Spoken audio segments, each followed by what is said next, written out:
ভালো হয়েছিল। আপনারা দেখতে চেয়েছিলেন কিভাবে বাচ্চা ইনকিউবেটর থেকে বাইরে হয়। কোয়েল পাখি মাত্র 16 দিনে কোয়েল পাখির বাচ্চা ইনকিউবেটর থেকে বাইরে হচ্ছে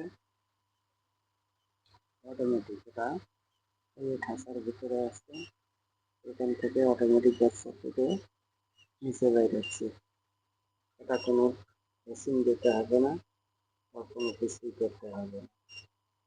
অটো সম্পূর্ণ অটো মেশিন, অটোমেটিক। এই যে বাচ্চা এখান থেকে বাইরে হয়ে যাচ্ছে।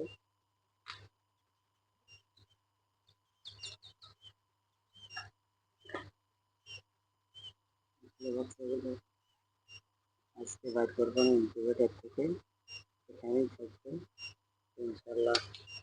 আগামীকাল সকাল 9টার দিক এখান থেকে বাইর করে ব্রিডিং করবো। ব্রিডিং করা আপনাদেরকে দেখাবো কীভাবে বাচ্চা ব্রিডিং করতে হবে। কোয়েল পাখির বাচ্চা আসলে ব্রিডিংটা খুব গুরুত্বপূর্ণ বিষয়।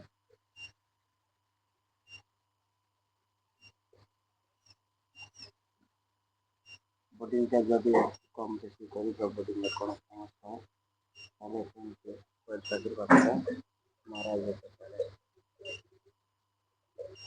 তো ইনশাল্লাহ আমি দেখাবো আগামীকাল সকাল 9টা কীভাবে কোয়েল পাখির বাচ্চা ব্রিডিং করা হয়। সেই পর্যন্ত ভালো থাকবেন।